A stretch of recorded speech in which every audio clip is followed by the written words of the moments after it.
Bonjour et bienvenue sur la chaîne J'affiche complet, la chaîne qui aide les loueurs saisonniers et les gestionnaires d'hébergement saisonnier à devenir des entrepreneurs sereins et ultra rentables. On m'a posé la question, faut-il adapter son appartement pour de la moyenne durée? Est-ce qu'il faut que j'ai un appartement spécial avec des choses spéciales pour attirer des gens qui vont venir 14 jours, un mois et demi?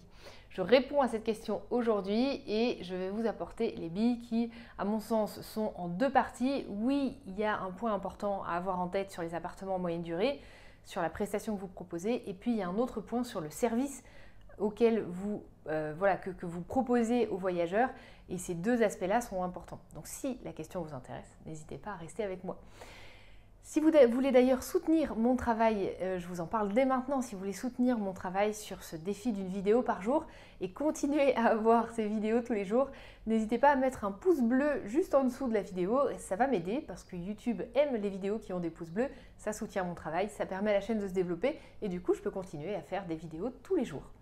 Alors, la réponse à la question, pour moi, elle est oui, il faut adapter, mais il ne faut pas tout révolutionner. Hein.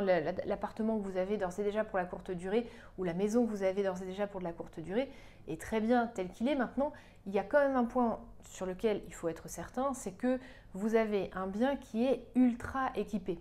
Et ça, c'est capital pour la moyenne durée, parce que vous avez vraiment des gens ou une personne qui vont vraiment vivre dans cet appartement, dans cette maison, pendant une longue période. Donc, ils ont besoin d'avoir vraiment tout le confort qu'on a l'habitude d'avoir à la maison et s'assurer qu'il ne leur manque rien du tout. Donc, on parle du petit électroménager, mais on parle aussi de toutes les fournitures de vie, entre guillemets, qui peuvent être utiles.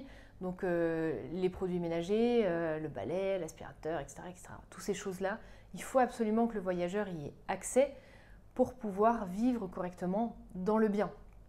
Il pourrait être amené à racheter des produits, évidemment, pendant son séjour. Vous n'allez pas lui fournir du liquide vaisselle toutes les semaines, mais au moins qu'il ait un vrai kit de démarrage pour lui permettre de s'installer dans les lieux et de pouvoir fonctionner.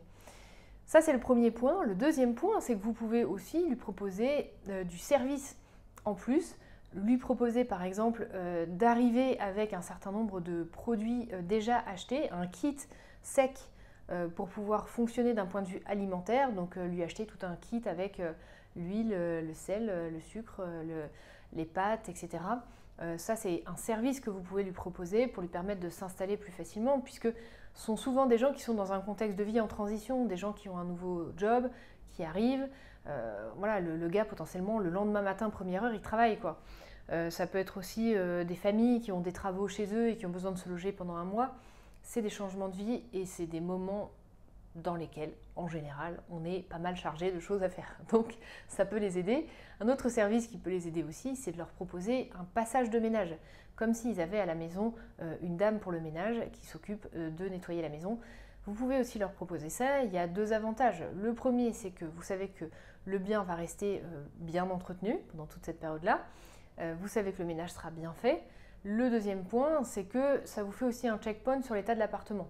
Comme ça, vous pouvez aussi, quand la personne du ménage vient pour faire le ménage, voilà, on est sûr que tout va bien, il n'y a rien qui a été particulièrement cassé ou saccagé ou truc comme ça. Donc, pour moi, c'est vraiment les éléments distinctifs qu'on a pour de la moyenne durée sur un appartement en location saisonnière. Maintenant, est-ce qu'il y a, c'était peut-être aussi un peu la question qui m'a été posée, est-ce qu'il y a un type de bien spécifique pour la location de moyenne durée ? Non, il n'y a pas de type de bien spécifique pour la moyenne durée. On peut avoir des longs séjours sur des grands biens comme on peut avoir des longs séjours sur des petits biens.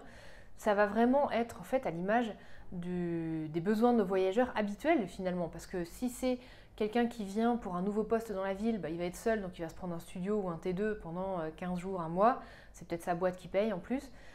Ou à l'inverse, si c'est une famille qui est en transition, il y a des travaux à la maison, etc., ouais, ils vont peut-être plutôt nous prendre un T3 ou un T4.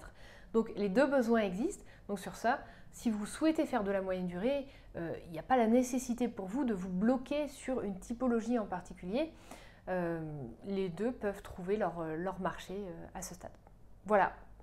Voilà pour cette réponse à la question aujourd'hui. Si vous souhaitez qu'on parle de votre projet de gîte, de maison d'hôte, de location saisonnière ensemble, vous avez le lien pour prendre rendez-vous juste en dessous. Si vous n'êtes pas content de votre performance financière, si vous n'êtes pas content de vos prix, on en parle et on va voir si on peut vous aider chez J'affiche complet. Et puis vous pouvez aussi rejoindre notre groupe Facebook qui s'appelle Location saisonnière, prix et maximisation du chiffre d'affaires.